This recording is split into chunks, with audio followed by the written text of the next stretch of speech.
Discuss the properties of the surfactant.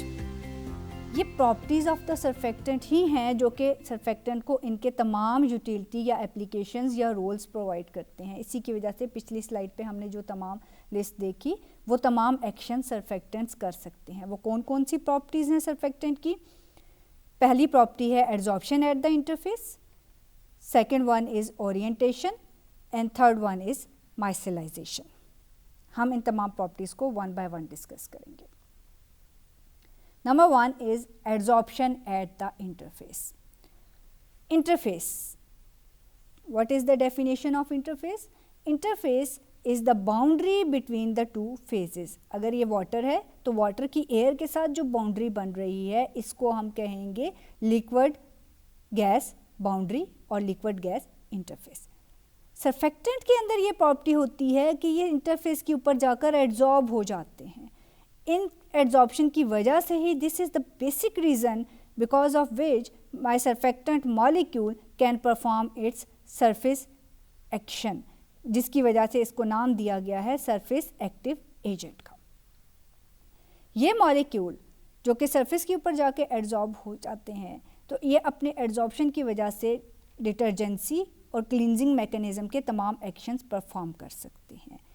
Adsorption is the characteristic property of the surfactant. और ये क्या property है? Whenever we dissolve the surfactant molecule in the water, जैसे ही आप surfactant के molecules को, जैसे कि इस एनिमेशन में आप देख सकते हैं, वाटर के अंदर डालते हैं, वो सबसे पहले नंबर ऑफ मॉलिक्यूल सरफेस के ऊपर जाके इस तरह से एक लेयर बना देते हैं, जैसे कि फिगर नंबर 1 में ऊपर वाले हिस्से में स्लाइड में आपको विजिबल है। ये एड्जॉर्प्शन और द सरफेस, इस एनिमेशन में इसके दो प्रोसेसेस शो किए गए हैं। पहले स्टेप में एड्जॉर्प्शन और उसके बाद ये बॉल बनाने का प्रोसेस, यानी कि ये this one is the adsorption जहाँ पर आपके मॉलिक्यूल सरफेस के ऊपर जाकर एड्जॉर्ब हुए हैं, और ये है माइसिलाइजेशन जहाँ पर आपके मॉलिक्यूल्स ने कंबाइन होकर एक स्फेरिकल बॉल लाइक स्ट्रक्चर बना लिया है। ये दोनों प्रॉपर्टीज़ सर्फेक्टेंट की कैरेक्टरिस्टिक प्रॉपर्टीज है। प्रॉपर्टी नंबर 1 है एड्जॉर्प्शन। पहला काम जब वाटर में जाने के बाद सर्फेक्टेंट का मॉलिक्यूल करेगा वो है इसकी सरफेस एड्जॉर्प्शन, यानी मॉलिक्यूल वाटर के अंदर जाएगा और वाटर के अंदर इन the form of A tadpole, in the form of these bars, ये वाटर के अंदर रहने की बजाय क्या करेगा? प्रेफर करेगा कि वो वाटर एयर इंटरफेस के ऊपर आके इस तरह से एड्जॉर्ब हो जाए। वो क्यों करेगा? वो इसलिए करेगा कि उस मॉलिक्यूल के पास तो दो तरह के कंपोनेंट्स हैं। एक उसका पोलर हेड था जो वाटर के साथ अच्छा इंटरेक्शन बना सकता था, दूसरी नॉन पोलर टेल है जो कि उस वाटर के साथ अच्छा इंटरेक्शन डेवलप करने की पोटेंसी नहीं दिखती, जिसे हमने कहा था कि लायोफोबिक ग्रुप है, और एक इसके पास लायोफिलिक ग्रुप है।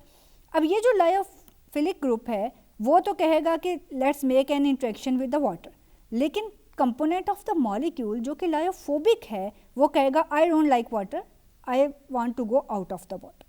तो अब क्या है कि lyophobic group is forcing the molecule to come out of the water, while lyophilic group is asking the molecule to stay in the water. As a result, अब इन दो opposite behavior की वजह से मेरा same molecule it will travel towards the interface, और जो component water के साथ interaction नहीं बनाना चाहता वो इस water से बाहर निकल जाएगा। You can see this tail coming out of the water, और जो molecule interaction बनाना चाहता है वो water के अंदर ही रहेगा। As a result, इस सरफेस एड्जॉर्प्शन की वजह से व्हाट हैपन, आपके लायोफिलिक कंपोनेंट की भी डिज़ायर पूरी होगी और आपका लायोफोबिक कंपोनेंट भी सेटिस्फाई हो गया। लायोफोबिक कंपोनेंट क्या कहता था? It was phobic to the water, it didn't wanted to make any interaction with the water, तो वो आपके वाटर से बाहर चला गया, एयर की तरफ चला गया। और आपका जो लायोफिलिक ग्रुप है यानी कि solvent loving, which was able to make interaction with the water, वो वाटर के अंदर ही रहा और उसने वाटर के साथ इंटरेक्शन डेवलप कर लिया। एज अ रिज़ल्ट जो मॉलिक्यूल है उसका एज अ होल बिहेवियर क्या नज़र आता है कि molecule will prefer to get adsorb at the interface. So ये जो प्रोसेस हुआ है ये एड्जॉर्प्शन एट द इंटरफेस हो गई है. So instead of staying within the bulk of the water, the molecule will prefer to go and absorb at the interface. Second property इसकी थी, वो थी ओरिएंटेशन एट द इंटरफेस. अब water से महज आकर एब्जॉर्ब ही नहीं हो रहा इंटरफेस के ऊपर, बल्कि एक प्रॉपर ओरिएंटेशन भी अचीव कर रहा है.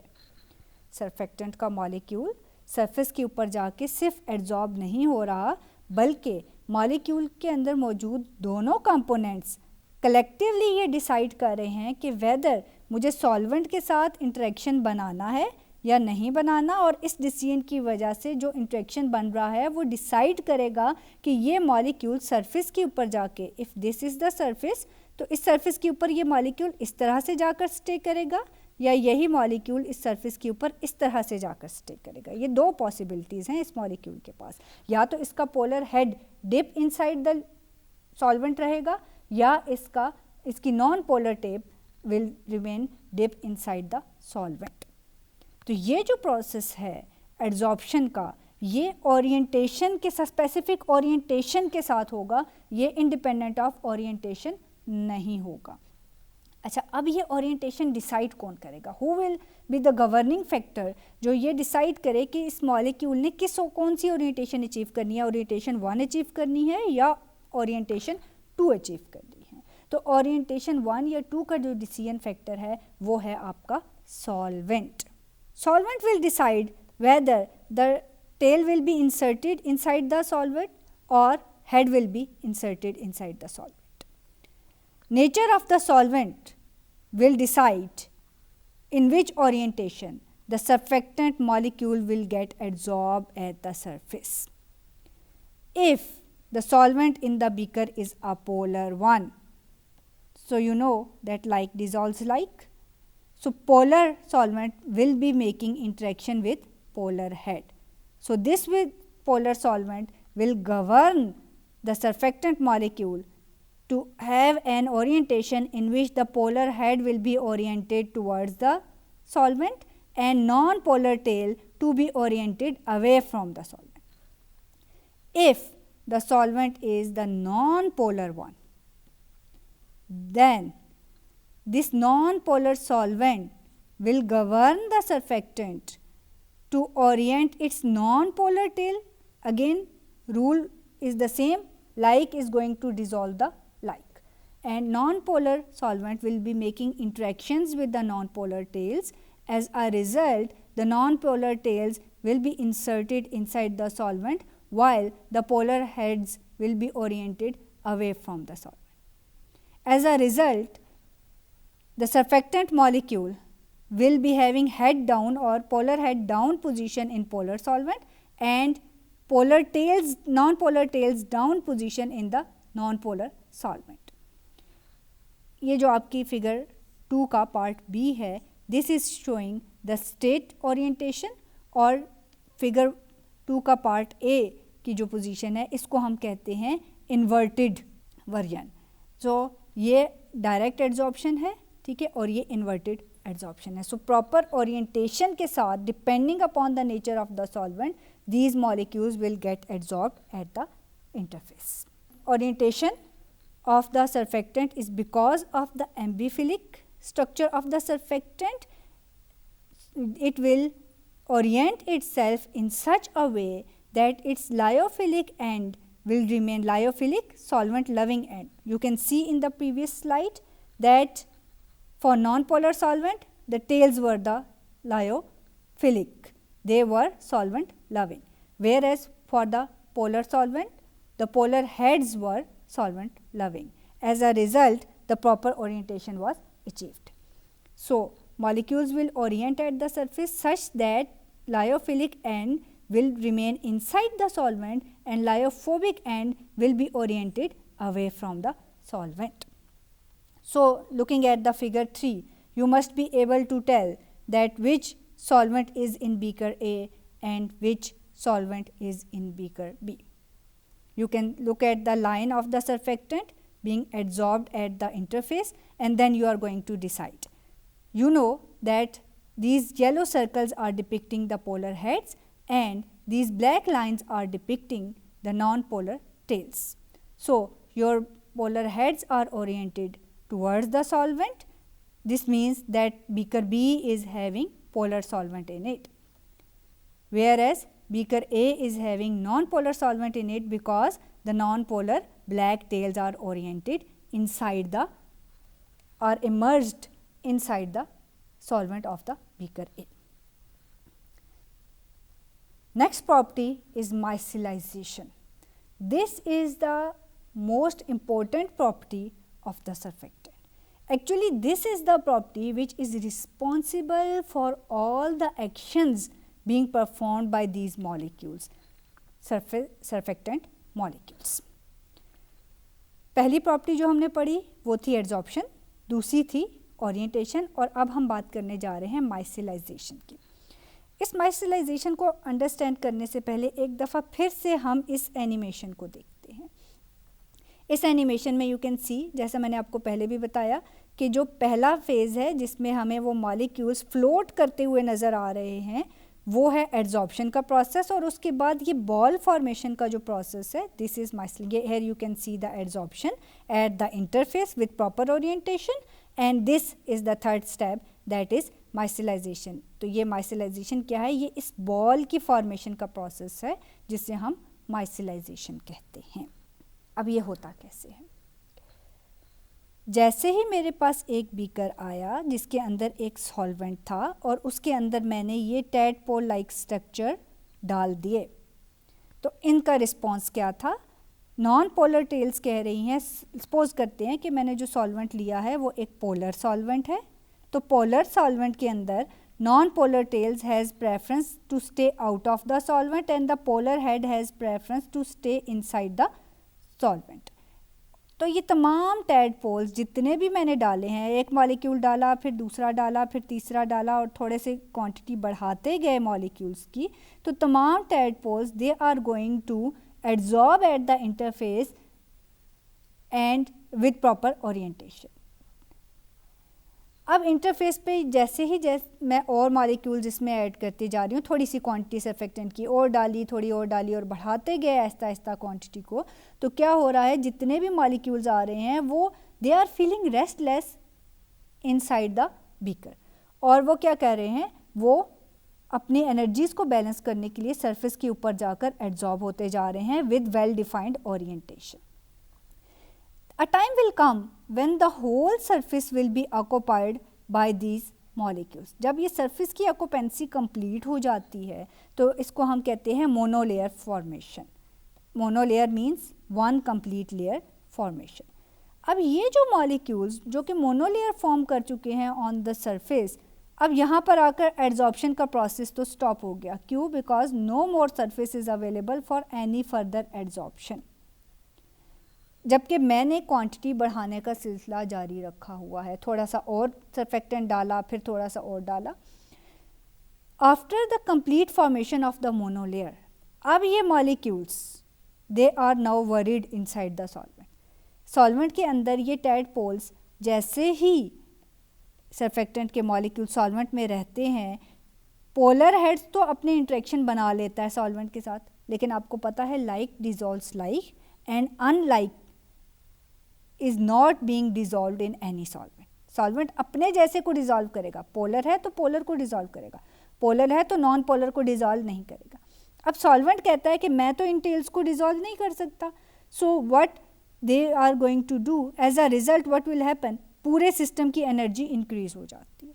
इस एनर्जी को बैलेंस में लाने के लिए ये तमाम मॉलिक्यूल जिनको अब सरफेस पे कोई जगह नहीं मिल रही, surface they are looking at the surface और उन्हें पूरी सरफेस ऑलरेडी पहले से मौजूद मॉलिक्यूल से फिल्ड नज़र आ रही हैं, they will align themselves in the form of a spherical structure in such a way that their non polar tails will be oriented towards each other and polar heads will be oriented towards the solvent. अब इस spherical या इस ball like structure को बनाने से हुआ क्या? You can look at this circle, all polar heads are oriented outwards and all non polar tails are oriented inwards.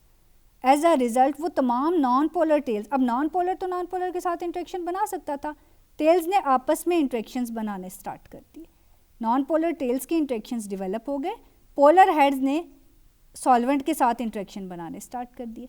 अब जो स्ट्रक्चर बना, इस स्ट्रक्चर के सरफेस के ऊपर या आउटर मोस्ट लेयर के ऊपर सारे पोलर हेड्स मौजूद हैं, so this structure as a whole is able to make interaction with the surrounding solvent. As a result what happened कि ये जो माइसेल या ये स्ट्रक्चर बना है, ये वाला स्ट्रक्चर अब इस बीकर के अंदर रिजाइड कर सकता है इन the form of a spherical structure. इस स्ट्रक्चर का नाम है माइसेल, इस स्ट्रक्चर को हम कहते हैं micelle. So the process of formation of this micelle is called माइसेलाइजेशन।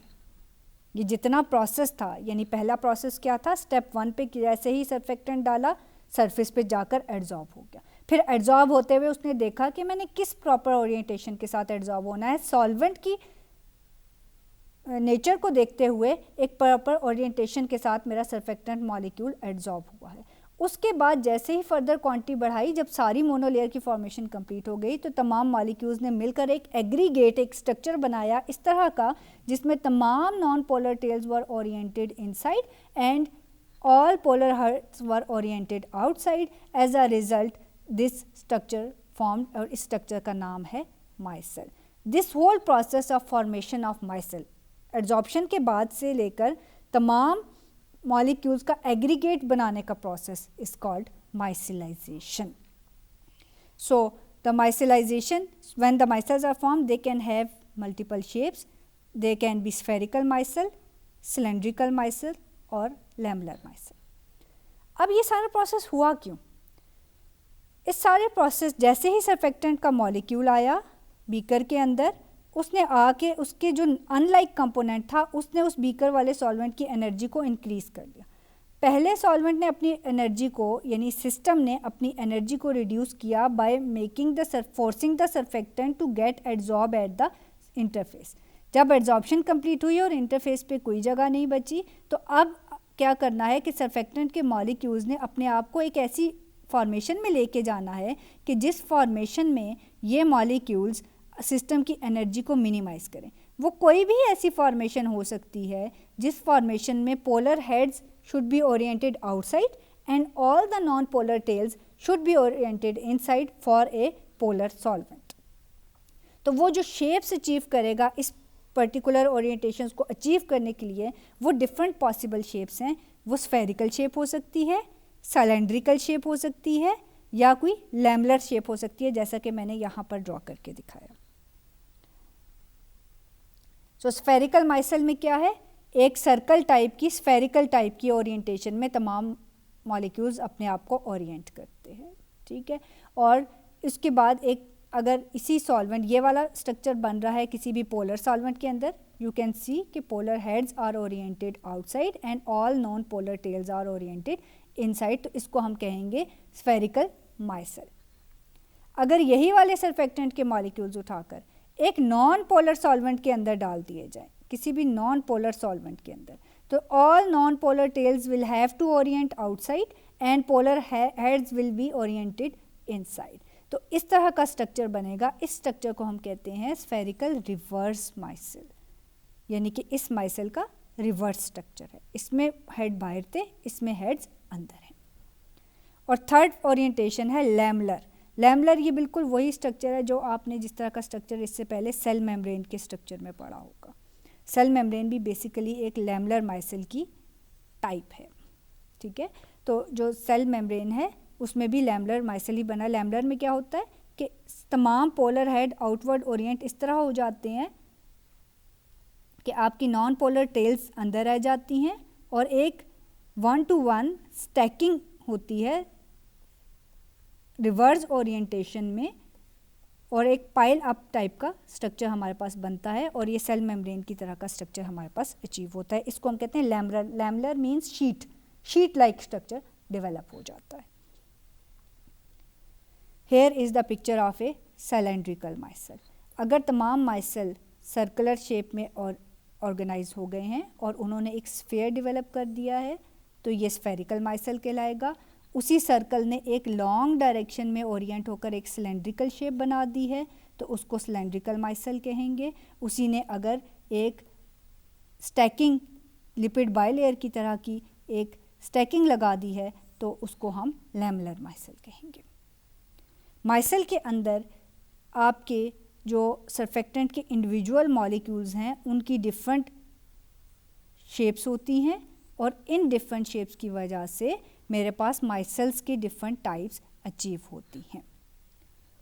For example आप इस पिक्चर को देखें तो आपके पास एक स्फेरिकल माइसेल है। इसमें से ये एक पिज़्ज़ा स्लाइस टाइप का स्ट्रक्चर आपको नज़र आ रहा है। इसमें से हर स्लाइस या हर पीस जो है it corresponds to one surfactant molecule और ये सरफेक्टेंट मॉलिक्यूल को अगर ड्रॉ किया जाए तो एक कोन टाइप का स्ट्रक्चर बनता है। अगर ये सरफेक्टेंट मॉलिक्यूल कोन टाइप की शेप का है तो they will combine most probably they will combine to form spherical micelles. अगर मेरा जो सरफेक्टेंट का मॉलिक्यूल है उसकी अपनी नेचर ऐसे है कि वो कुछ टर्निकेटेड कोन टाइप के स्ट्रक्चर से रिजेंबल करती है। इसकी एग्जांपल में आई कैन ड्रॉ एक बिगर पोलर हेड है और उसके साथ दो टेल्स अगर एसोसिएटेड हों तो ज़्यादा इसकी अगर मैं स्ट्रक्चर ड्राइंग आपको करके दिखाऊं तो कुछ इस तरह से टर्निकेटेड कोन लाइक स्ट्रक्चर बनता है, यानी एक माइसेल और उसके अंदर साथ एफिलिएटेड दो नॉन पोलर टेल्स हों तो टर्निकेटेड कोन लाइक स्ट्रक्चर बनेगा। तो उससे जो माइसेल बनेगा उसका सेंटर में होल बड़ा होगा और आउटर स्फेयर जो है वो छोटा होगा। And then wedge like structure में भी होते हैं। वेज मीन्स कि बिल्कुल तमाम surfactant molecules corner to corner orientation में जाकर माइसेल बना सकते हैं तो ज़्यादा चांस है कि ये सिलेंड्रिकल माइसेल बनाएंगे।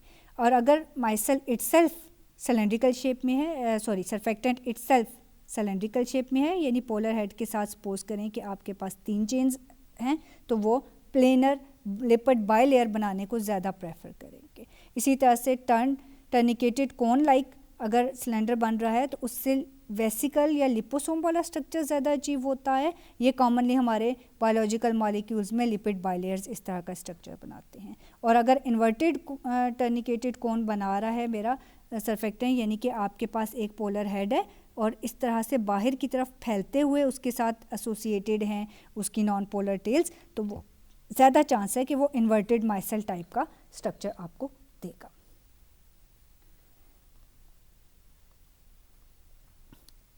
एक बहुत इम्पोर्टेंट प्रॉपर्टी, जैसा कि हमने प्रॉपर्टीज़ ऑफ सरफेक्टेंट को डिस्कस करते हुए कहा कि 3 प्रॉपर्टीज़ हैं। सबसे पहले एड्जॉर्प्शन की प्रेफरेंस है सरफेक्टेंट के पास लिक्विड स्टेट में जाने के बाद, उसके और इमीडिएटली फॉलोइंग दैट वो ओरिएंटेशन के साथ होती है एड्जॉर्प्शन, और उसके बाद उसके जब एड्जॉर्प्शन कंप्लीट हो जाती है तो उस एड्जॉर्प्शन कंप्लीशन के बाद क्या होता है कि मेरे जो सरफेक्टेंट के मॉलिक्यूल्स हैं they combine together to form the micelles. कौन सी minimum quantity of the surfactant होगी जिस मिनिमम क्वांटिटी पर ये माइसेल बनाना स्टार्ट करेगा? ये बहुत इंपॉर्टेंट इसलिए हो जाती है कि इस मिनिमम क्वांटिटी से पहले वाली क्वांटिटी एड्जॉर्प्शन दे रही है और इसके बाद वाली क्वांटिटी माइसेलाइजेशन दे रही है, क्योंकि एक पर्टिकुलर क्वांटिटी से पहले एक और प्रोसेस हो रहा है और उसके बाद दूसरा प्रोसेस हो रहा है। तो इसमें बहुत ज़्यादा पोटेंशियल है कि इस प्रॉपर्टी को, इस पर्टिकुलर कंसंट्रेशन को हम एक्सप्लोर करके बहुत इम्पोर्टेंट प्रॉपर्टीज़ सरफेस की और सरफेक्टेंट दोनों की फाइंड आउट कर सकते हैं। इस मोस्ट इम्पॉर्टेंट प्रॉपर्टी का नाम है concentration that is required to form the micelle. इसको हम कहते हैं CMC, critical micellary concentration. First C stands for critical, second M stands for micellar and C stands for concentration। ये एक बहुत इंपॉर्टेंट प्रॉपर्टीज़ है सरफेक्टेंट केमिस्ट्री में, जिसको यूज़ करते हुए हम ना सिर्फ ये कि सरफेस की प्रॉपर्टी, सरफेक्टेंट की प्रॉपर्टीज़ के बारे में बता सकते हैं, उसके मैकेनिज्म ऑफ एक्शन के बारे में बता सकते हैं, बल्कि हम सरफेस की प्रॉपर्टीज़ को भी इस CMC की वैल्यू फाइंड आउट करने से डिटरमिन कर सकते हैं। यानी सरफेस कितनी जगह दे रही है कितने सरफेक्टेंट के मॉलिक्यूल्स को अपने ऊपर स्टे करने से, उससे हम सरफेस एक्सेस पॉपुलेशन या monolayer capacity of the surface भी कैलकुलेट कर सकते हैं।